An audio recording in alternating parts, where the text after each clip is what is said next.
Welcome back to Podcast and Chill, everyone. We're happy to see you again in this episode. Yes, it's always exciting to dive into discussions that make us think and reflect. And today, we're exploring an interesting topic, introvert or extrovert. That's right, Gwen. And I'm eager to see where we both stand. And Gwen, do you think I'm an introvert or an extrovert? Really, Leo? Do you even have to ask? You're obviously an extrovert? Don't be so sure, Gwen. Let me tell you, there are times when I just want to be by myself. No jokes, no talking, no laughter. Oh, Leo, good to know.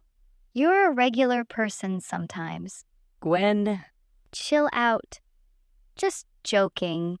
oh wow. Gwen's learned to joke now. I must be a great teacher. I think we should get back to the main topic. Oh yeah, I agree. Let's focus into our topic today.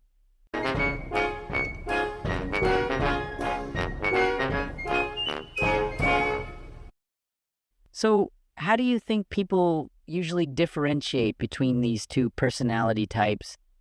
Well, first, let's start with the basics.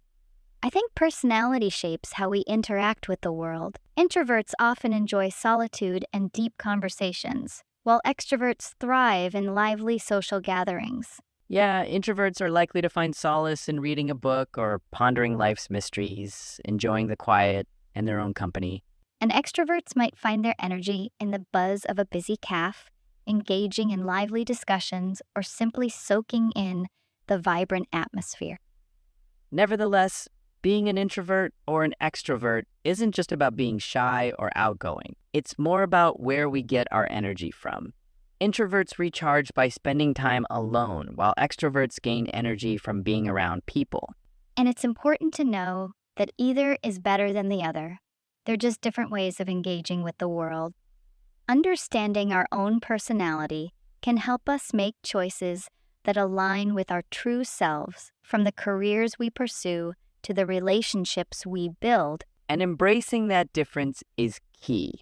It's all about understanding and appreciating the diversity in personality. However, remember that being an introvert or extrovert isn't a strict category. Many people have qualities of both, and it can change depending on the situation. This blend is often referred to as being ambivert. Yes, can't agree more. Now, let's talk about social situations. Introverts usually feel more comfortable in quiet, intimate settings. They might prefer a small dinner with close friends rather than a large party. It's not that they don't like people, they just find large groups exhausting. And extroverts? Well, they shine in social settings. A big gathering or a networking event is where they feel at home. They love the energy of being around lots of people, and they're often the ones starting conversations and making new friends. In social situations, introverts might find themselves listening more than talking. They often observe and think before they speak, which means they can offer thoughtful responses. Introverts might need time alone after socializing to recharge. For extroverts, social situations are like a battery charger. They get excited by interactions, which can make them great at networking and in roles that require a lot of social engagement. After a social event, they often feel energized and ready for more. For example, Gwen, imagine we're at a lively party. There I am, dancing like there's no tomorrow, soaking up the energy from the crowd. And there's me, comfortably standing by the side, enjoying my drink and observing the scene. I appreciate the ambiance, but will prefer to stay out of the spotlight. And there I go. Hey, Gwen, you should join me on the dance floor. It's the perfect place to unleash your wild inner, don't you think? Oh, no. I insist. It will be so much more fun out there. Come with me. Leo, spare me. It's okay. Trust me. Come and dance. Let me show you. Oh no. I'm sorry. Got something to handle. Gotta go. Bye, weirdo. Hey, That's mean. Well, let's be honest, if someone kept approaching me in such a ridiculous way, I would definitely run away with that kind of attitude. And so are the introverts in general. Well, so that's why it's important to remember that everyone's comfort level in social situations is different. Whether introvert, extrovert, or somewhere in between, it's all about understanding and respecting our own and others' preferences. Gwen, expanding the comfort zone can sometimes feel like jumping into cold water, especially for introverts. For instance, joining a new club or attending a large event can be daunting, but it can also lead to personal growth and unexpected joys. True, Leo. And for extroverts, stepping out of their comfort zone might mean slowing down. Maybe spending a quiet evening alone reflecting instead of seeking constant social interaction. It can be a valuable time for self-discovery. Imagine this. I, as an extrovert, convince you to go to a karaoke night. At first, you're hesitant, but then you find that singing in a small, supportive group is actually quite enjoyable and boosts your confidence. And in turn, I might invite you to join me for a weekend retreat focused on meditation and self-reflection. It's quieter and more introspective, but you might discover a new appreciation for solitude and inner peace. Maybe. That sounds cool. And Gwen, when it comes to maintaining friendships, introverts often prioritize quality over quantity. They might not have a large circle, but the friendships they do have are deep and meaningful. They often keep in touch through thoughtful messages or calls, and prefer one-on-one meetings where conversations can go deeper. That's a good point, Leo. Extroverts, in contrast, might maintain their friendships by organizing or attending social gatherings, from parties to group activities like sports or hobbies. They enjoy the dynamism of group interactions and often use social media to stay connected with a wider circle of friends, sharing updates and making plans to meet. Ultimately, both introverts and extroverts find unique ways to nurture their friendships. Introverts may prefer sending a thoughtful letter or having a long conversation over coffee, while extroverts might opt for a spontaneous road trip or a lively group chat. It's these differences that make each friendship unique and special. Differentiate, meaning to recognize what makes someone or something different. Example, teachers must differentiate between students' individual learning styles to provide the best education. Solitude, meaning the state of being alone, especially when this is pleasant or peaceful. Example, introverts often find joy in solitude, using this time to recharge and reflect. Thrive, meaning to grow, develop, or be successful, especially under favorable conditions. Example, plants thrive in the right conditions of light and water, just as people thrive in supportive environments. Solace, meaning comfort or consolation in a time of distress or sadness. Example, after a tough day, she found solace in her garden, surrounded by nature and silence. Reflecting, meaning thinking deeply or carefully about something. Example, reflecting on past experiences can provide valuable lessons for the future. Nurture, meaning to care for and encourage the growth or development of. Example, good teachers nurture their students' curiosity and help them grow intellectually. How do introverts and extroverts recharge their energy according to the conversation? Introverts recharge by spending time alone and engaging in activities like reading or deep thinking. Extroverts gain energy from being around people, thriving in social gatherings, and lively discussions. What are the different ways introverts and extroverts might enjoy a social event, as illustrated by Leo and Gwen at a party? Introverts like Gwen might prefer observing and enjoying the ambiance from the sidelines, staying out of the spotlight. Extroverts like Leo actively participate, engaging in dancing and soaking up the crowd's energy, suggesting they find joy and recharging in the interaction and liveliness of the event. Gwen, considering our differences, introverts may like writing in journals or blogs. It's a way for them to articulate thoughts without the pressure of immediate feedback. This helps them know how they talk and share ideas better. Interesting point, Leo. And extroverts might prefer using social media or listening to podcasts. This outgoing way of talking and interacting not only meets their need for being social, but also helps them get better at speaking. True, but the beauty of modern communication is that it offers tools for everyone. For example, video calls can be a middle ground. Introverts have the time to compose their thoughts before speaking, and extroverts get the immediate interaction they crave. Also, Leo, workshops on how to communicate better can help both introverts and extroverts.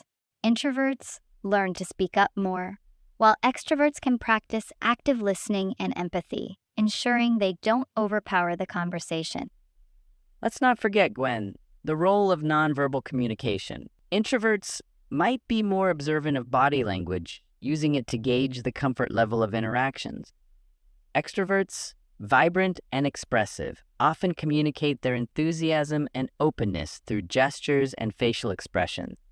That's right. And embracing our unique communication styles not only enhances personal interactions, but also enriches our professional lives.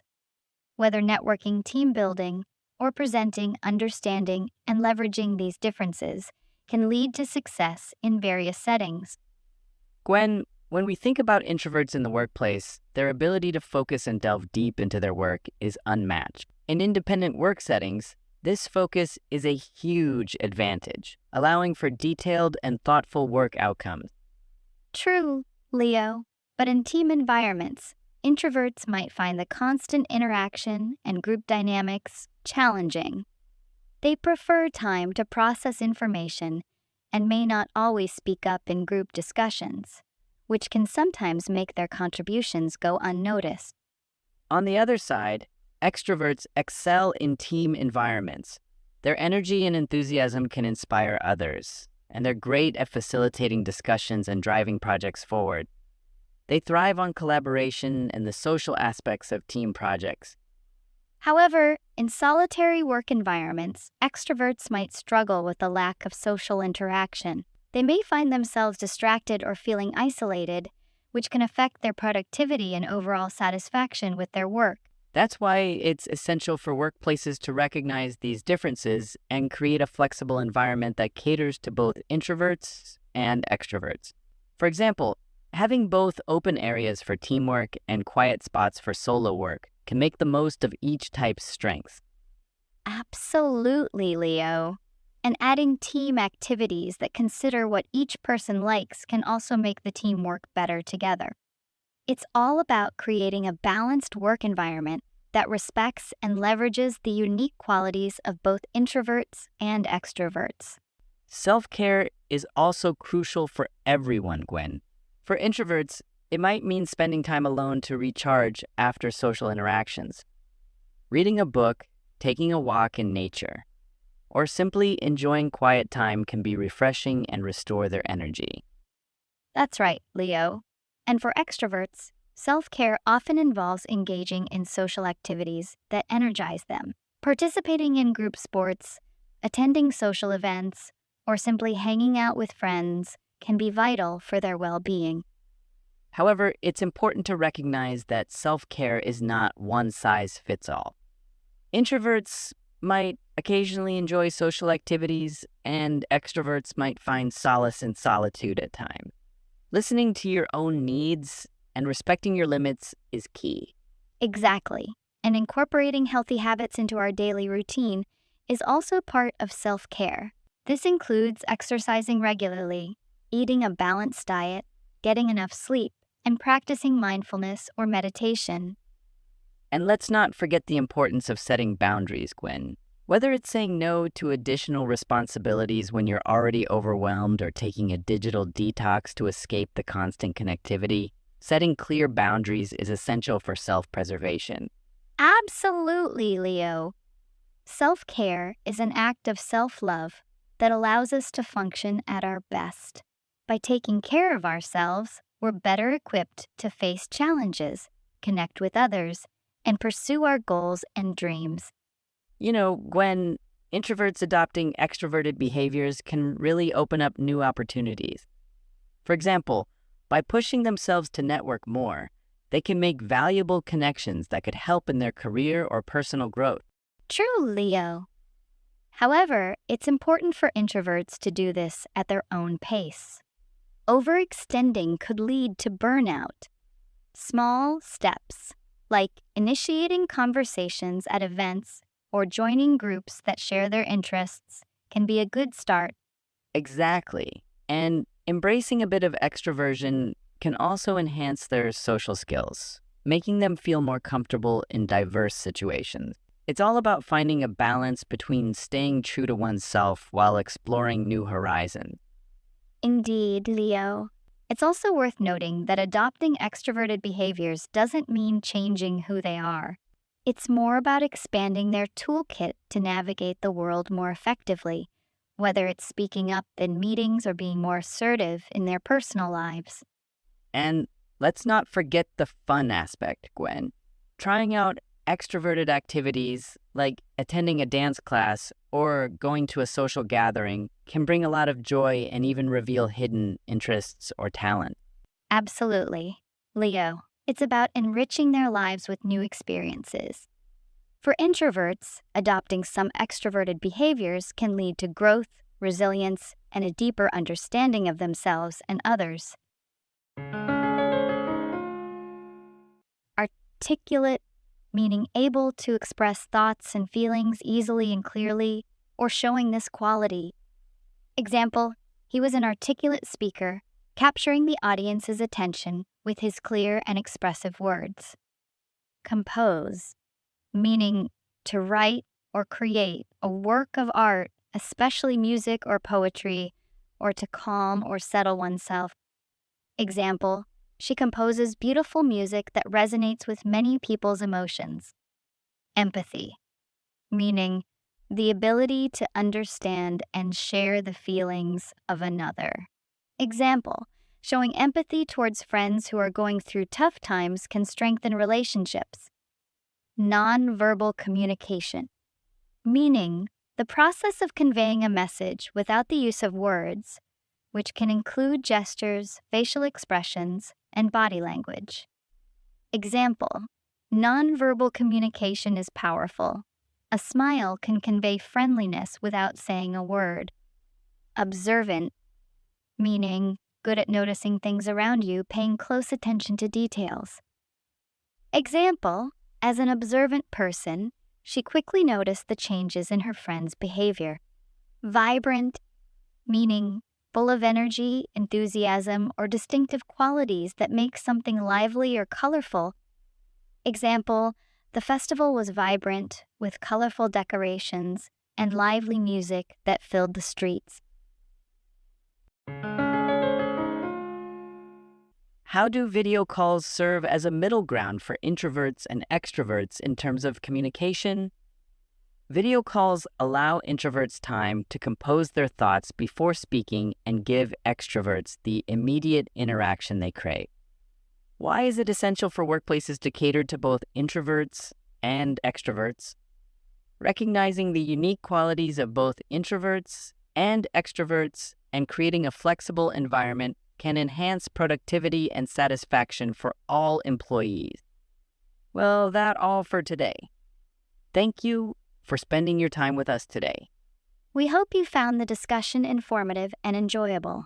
Don't forget to leave your thoughts in the comment section and share this podcast with your friends. And remember to check out the free PDF in the video description. Keep following us for more episodes. Wishing you all a great day. Goodbye, and see you next time.